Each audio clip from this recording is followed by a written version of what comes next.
Okay, 9.6. Hopefully you're getting the idea of factoring and how you do that. We're just going to take one step farther. So last time you learned how to factor when it was a squared plus bx plus c. And now we're going to put a coefficient before that leading term. So leading coefficient, I think is what they call it. So like this one, and it's time consuming and a lot of trial and error, but you can totally do it. It's just, this is really kind of the crux of algebra, honestly. We have 2x squared minus 7x plus 3. So looking at this right off the bat, last time what we did was look at what these can multiply times and then add or subtract them for this area. But we now have this right here as well. So that kind of throws it off a little bit. But what we can start is look at the signs. We've got a negative here and a positive here. So that tells me they both have to be negative, right? They both have to be negative because when I multiply two negatives together, they have to equal that 3 right there. Now, it's a good thing we actually have that 2, because if it was like this, there are no two numbers that I can subtract to get 7 that when I multiply them, they actually equal 3 as well. So really it's just 1 and 3. That's my only number that multiplied, they equal 3. And I can't subtract 1 and 3, it equals 4. So because I have this 2 here, it actually makes it kind of interesting. And I have an answer that I can use. So they did it, which I think works, by using a chart. What are my options for the leading coefficient on this side? It's 1 and 2, right? Those are my only two options. So I'm going to have 2x on one side and x on the other side. 2x times x equals 2x squared. So 2x on one side, x times the other side. And then over here, my options are 1 and 3. So now it's just a matter of figuring out, where do I fill these in? So let's say x there and 2x there.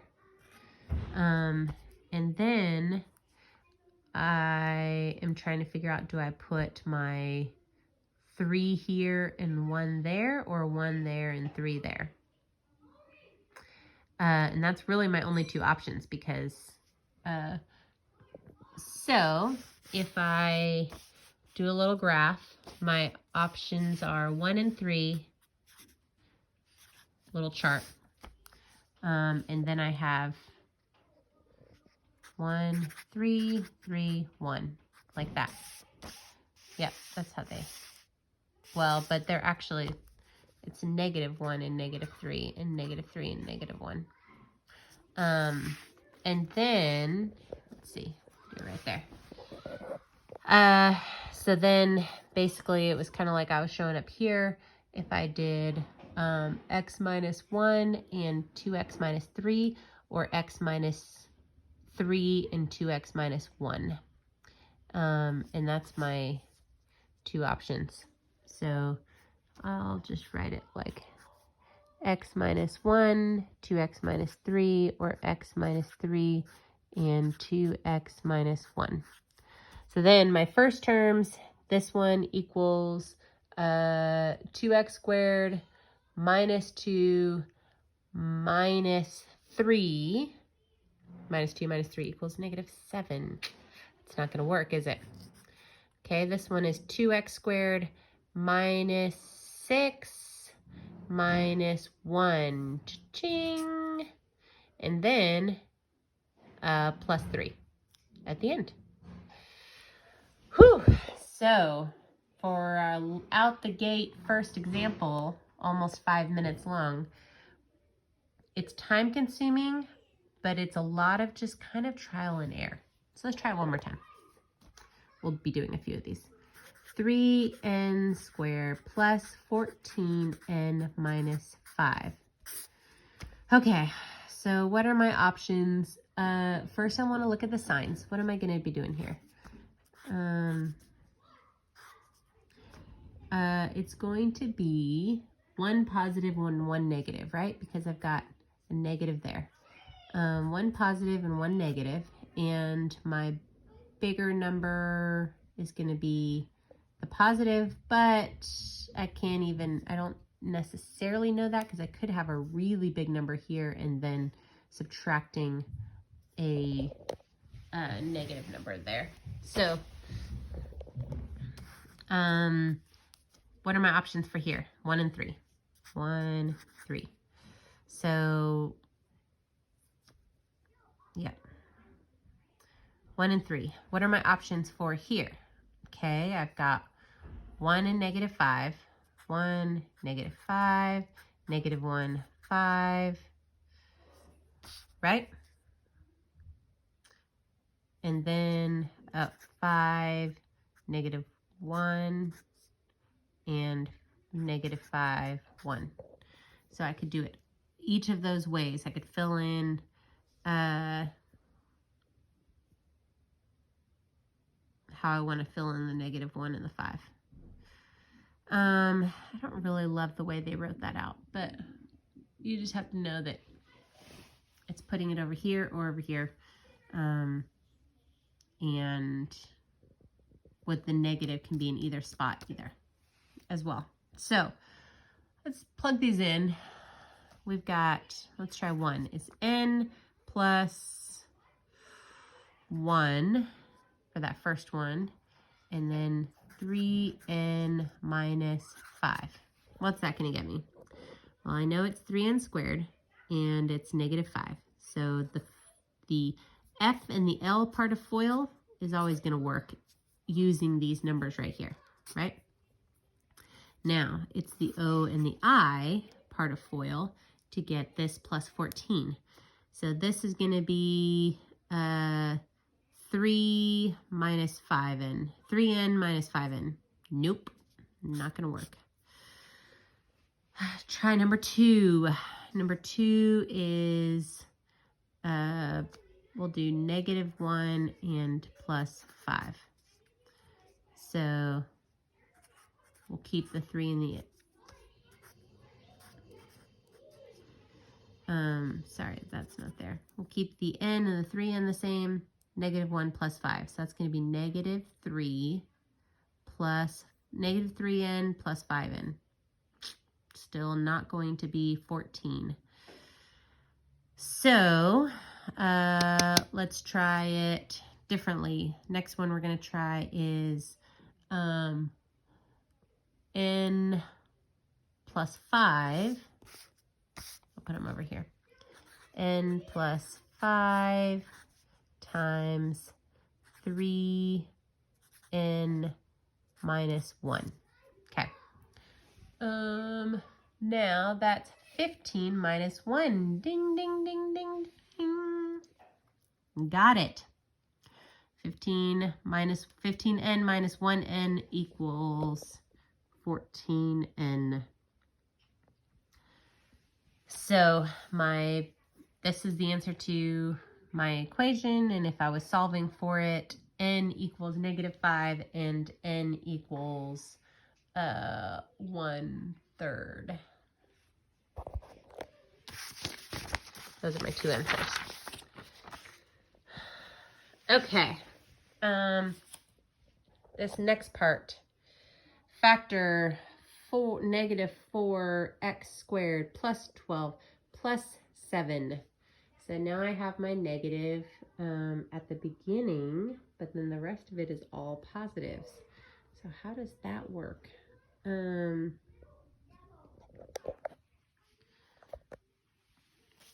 Well, let's figure out the signs. I have a negative, a positive, a positive. So I know that one of the beginning of it is going to be negative.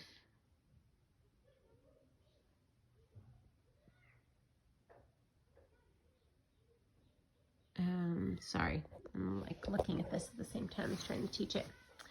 Oh, a beginning coefficient has to be negative. And so, I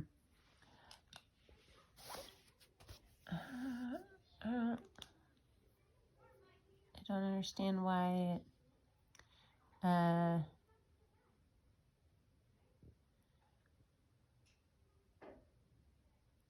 I see. So they did negative and then they changed it like that. I guess because the beginning coefficient can't be negative. So we're going to pull that negative out, and then we're going to solve this one, which has a negative and then a negative. So if it has a negative and a negative, then I know that it is a positive and a negative two binomials with a positive and a negative in each one. So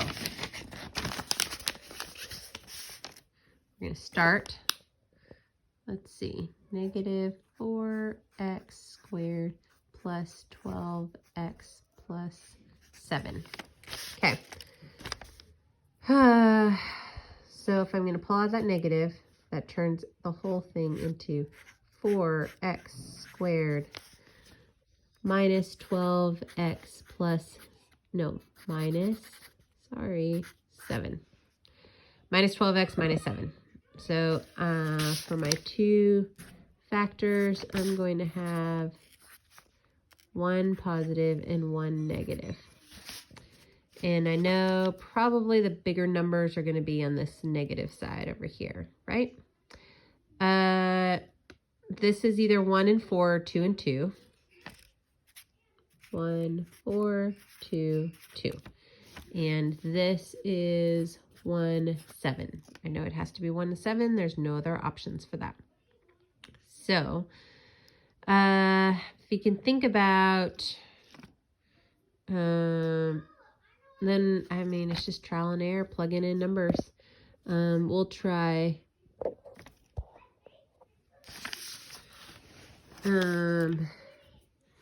try x and 4x and plus 2 minus 2. That would equal 8x minus 2x. And that does not equal negative 16. That's so then let me try x. Well, I don't want to even try it. X minus 2, and because it's, oh wait, 4, I could try 4x. Why did I do 2 and 2? I'm sorry. I am way off here. I must be tired. Okay, I don't want 2 and 2 there. I need to be trying 1 and 7 on this second part. So x plus 1 and x minus 7. There we go. Or x plus 1 and 4x minus 7. So then if I do that, the outside is 7x, the inside is minus 7x plus 4x. Okay, still a bomb, still doesn't work, but at least I have the right numbers that I'm plugging in and trying. So 4x minus 7 and x, that's what I just did, 4x plus 7 and x minus 1. Let's try that. Now I have 7x minus 4x, still a bomb.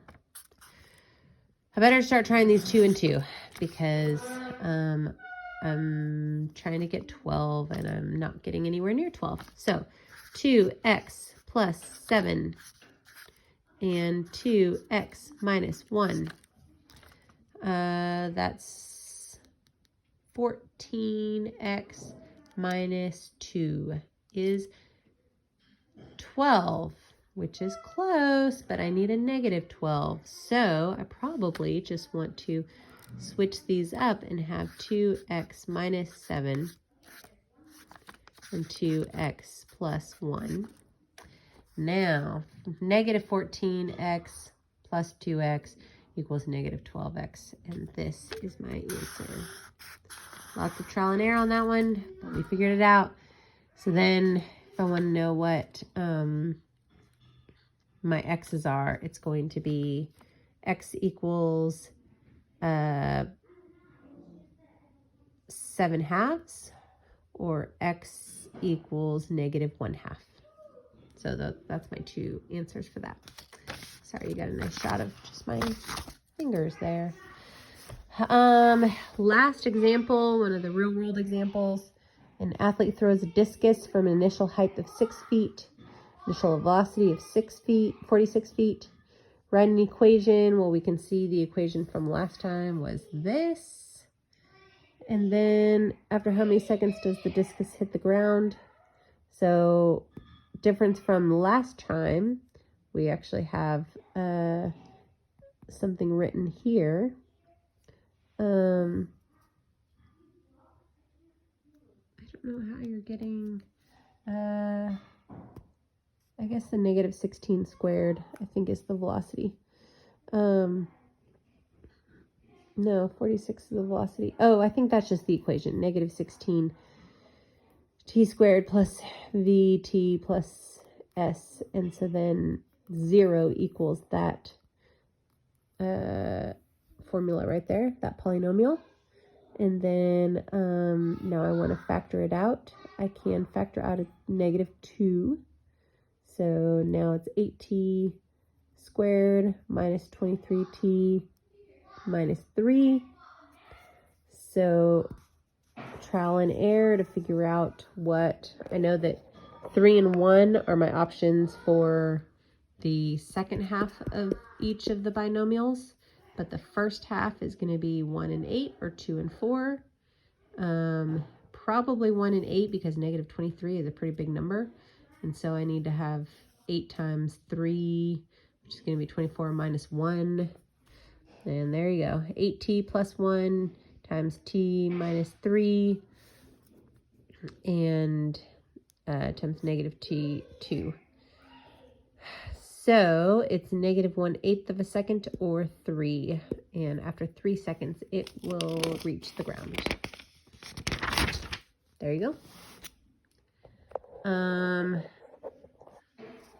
Sorry, I thought it was last one. Rectangle's length is 13 meters more than 3 times its width. The area of this is in square meters. What is the width? So I've got W times 3W plus 13 equals 10. That's just plugging in the information that it gave me. And then I solve for 0, factor it to get what 0 is.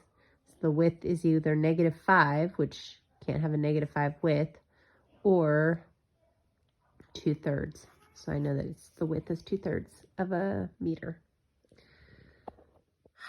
Good luck.